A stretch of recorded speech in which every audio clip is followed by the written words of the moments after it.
Uma Vamos. perguntinha para você aqui. Caião, tem algum problema em se praticar técnicas de meditação derivadas do budismo?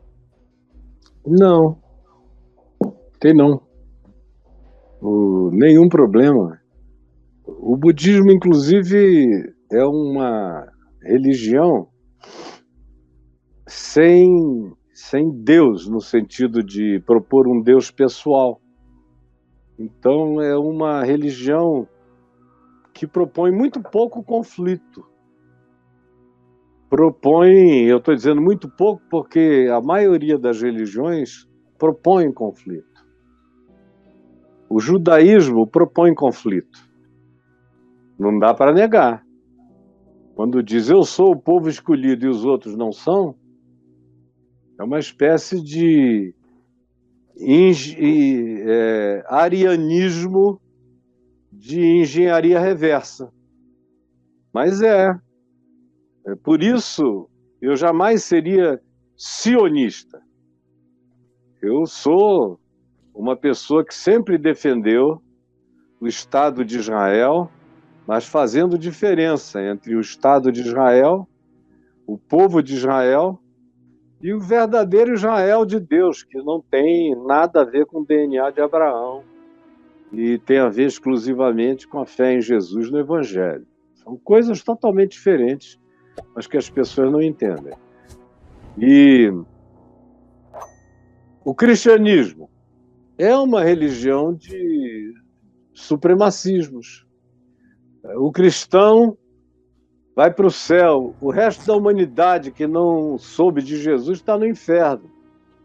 Já separou o mundo, já criou maiores e menores, e ao propor algo assim, salvação pela informação, isso faz do cristianismo uma religião também de perspectiva gnosticista, porque o gnosticismo é que propõe salvação pela informação.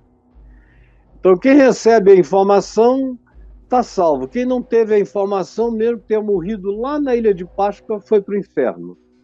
Isso eu nunca consegui aceitar nem no primeiro dia da minha consciência, com 7 anos de idade, nem com nada. Quando eu escrevi minha tese sobre a Ordem de Melquisedeque para ser ordenado pastor presbiteriano, eu escrevi sobre isso, sobre essa coisa maior do que o judaísmo e do que o cristianismo.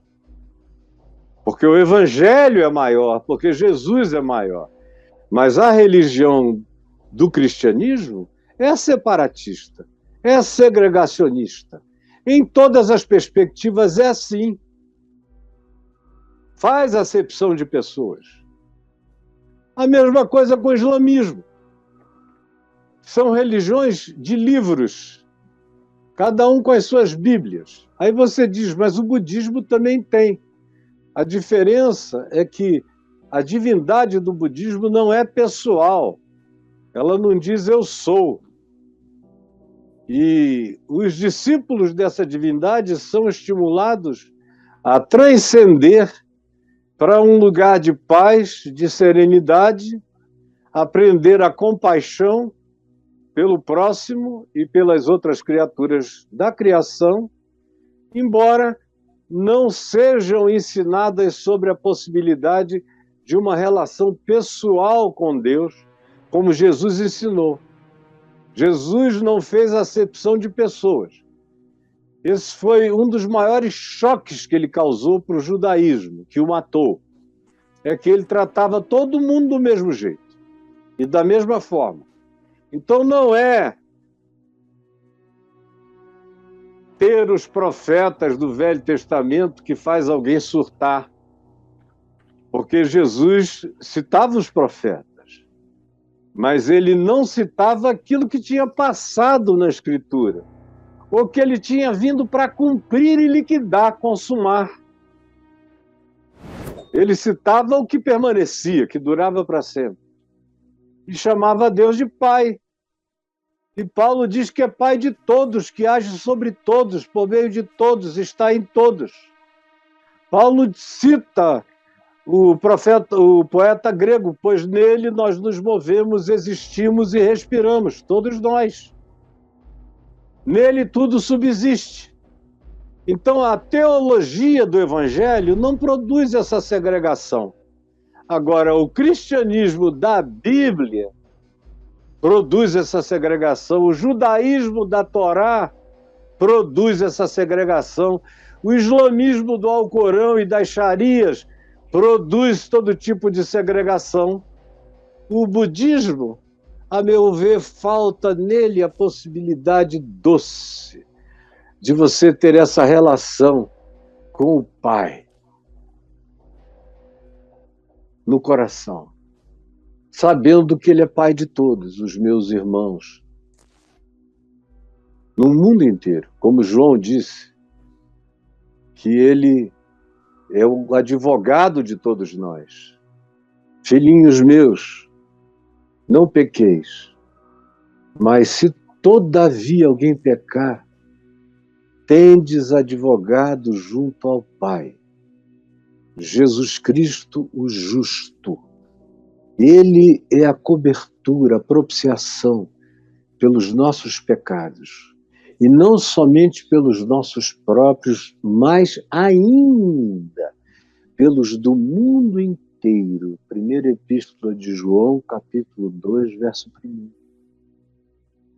O Paulo, escrevendo a Tito e a Timóteo, diz que ele, Jesus, é o Salvador de todos os homens, mas especialmente dos fiéis. De todos, mas especialmente dos fiéis. É claro que o livre-arbítrio existe, que as pessoas podem determinar viver sem Deus, morrer sem Deus, e mesmo depois de mortas no corpo, ainda tendo função mental, cerebral, neural, e sendo apresentadas a sua vida inteira a todos os males praticados, ainda assim, tem gente que não se arrepende e fecha o coração para a oportunidade da graça e prefere dizer até o fim que prefere a morte e o inferno do que o amor. Tem gente que vira diabo mais do que a gente imagina. Por isso, eu não sou universalista de nada, porque não creio na obrigação de um indivíduo que quer viver ódio em todas as suas consequências de ser obrigado à salvação. Não. O que eu creio é que, no fim, a própria morte e o inferno serão destruídos e extintos no lago de fogo, como diz o Apocalipse. Mas até lá, as pessoas vão experimentar o significado total do que seja vida, com todas as suas consequências. Mas Jesus nos apresentou o Pai. E o Pai não é o Deus do cristianismo, nem é o Deus do islamismo, nem é o Deus do judaísmo. Essas são divindades muito perversas e são protagonistas de acepção de pessoas e abençoam os poderes malévolos. Tudo isso em nome da religião, que a esses regimes sempre serviu e sempre servirá. Porque, como diz Apocalipse 12, 13, o falso profeta, que é a religião, sempre existe para abençoar a besta política da dominação da alma humana. Então, é isso que todos nós precisamos saber. E sobre a meditação, especialmente quando é só a meditação, não tem nenhum tipo de doutrinação, e a doutrinação budista é muito pequena, mas ela trabalha com conceitos de reencarnação, em alguns casos de transmigração, é mais no hinduísmo. Todas são um pouco parecidas nesse aspecto, mas a grande ênfase é na busca de impessoalizar as paixões. E aí, nesse sentido, foi o que Jesus ensinou: negar-se a si mesmo é a negação das paixões do falso eu, como o budismo ensina. Tem muito mais semelhança na entrada para a espiritualidade entre essas duas perspectivas de pensamento do que a gente imagina. O budista vai matando e anulando o egocentrismo, que é esse culto à pessoalidade, que acaba virando o culto à persona. E o budismo quer eliminar isso e deixar o ego no seu estado mais puro, que é capaz de amor, compaixão e justiça. E quem é que pode dizer que isso tem alguma coisa contra o que Jesus ensina no Evangelho? Além do que a maioria das aulas de meditação budistas aqui no Ocidente são meramente aulas de respiração, ensino para o silêncio mental, para esvaziar todo o lixo dos hiperestímulos que o nosso cérebro e as nossas emoções recebem o dia inteiro, de tal maneira que você não consegue fechar os olhos um minuto, porque é uma confusão, é um brainstorming de tudo que pode passar pela cabeça a um tempo só. É uma hiperatividade mental. Você vê como é difícil encontrar pessoas que ouvem as outras até o fim, sem interromper, sem interromper, sem interromper, sem mudar o assunto, sem levar em outra direção. A coisa mais difícil é conversar com gente que te ouve falar até você terminar. E aí elas opinam ou puxam outro assunto. É dificílimo. A meditação, e ela não precisa ser a budista, qualquer meditação, que você aprenda a técnica do meditar, do respirar, até o mero respirar. A oxigenação do cérebro, a calma, ajuda a pensar melhor. Leve o seu problema para um momento de meditação e esvazie a mente. Deixe ela ficar bem vazia, bem silenciosa. Abre espaço para ela ser cheia das coisas lá do alto. Comece a exercitar o que seja confissão de amor, de oração, de perdão, de fraternidade.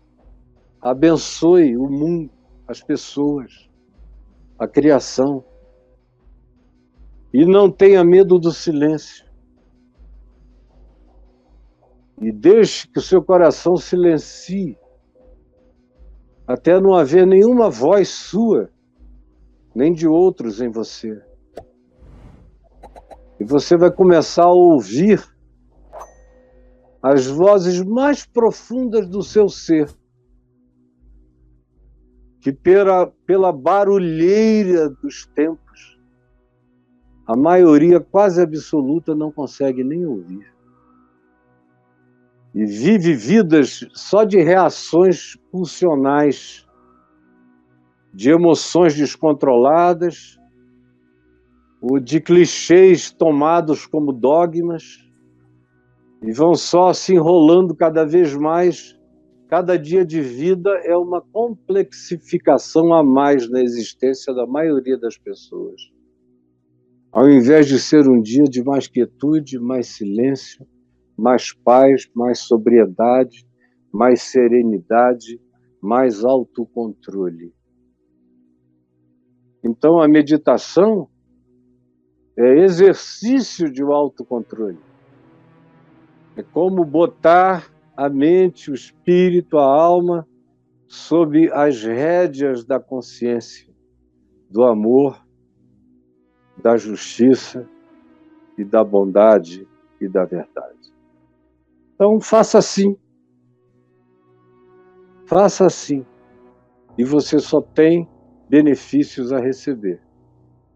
A mesma coisa é a yoga de exercícios, porque tem uma yoga muito doutrinária. E nem sempre eu recomendo essa para pessoas que não têm muita formação de consciência, que acabam sendo levadas de um lado para o outro, vão perdendo o eixo, e aí não faz bem. Mas quando a yoga é uma yoga de respiração e de exercícios de concentração e de alongamento do corpo, da musculatura e do posicionamento, da educação física e mental e de resistências e de resiliências e de uso da mente em favor do corpo, ótimo. Tem um monte de gente que eu recomendo, que eu digo, faça isso, faça uma yoga, vai te fazer bem. E logo depois você vê a pessoa, depois de um tempo, começando a melhorar, a se acalmar. Eu raramente vejo alguém que entra nessas práticas piorar. Raramente. Só quando o cara entra lá e quer ficar fazendo daquilo uma salada de doutrinas, como a maioria dos crentes fazem, eles não conseguem entrar em nada sem serem doutrinados ou sem querer doutrinar. Não conseguem simplesmente se exercitar. Eu vejo os crentes até no MMA, o cara antes de entrar quase que arreia um despacho para Jesus na entrada e na saída. E se ele não levantar muito, se essa vitória veio de Jesus, que me ajudou, me deu graça, eu arrebentei o outro, graças a Deus. O cara não consegue ir lá nem só e botar só a técnica dele em prática, tem que ter Deus no meio do negócio.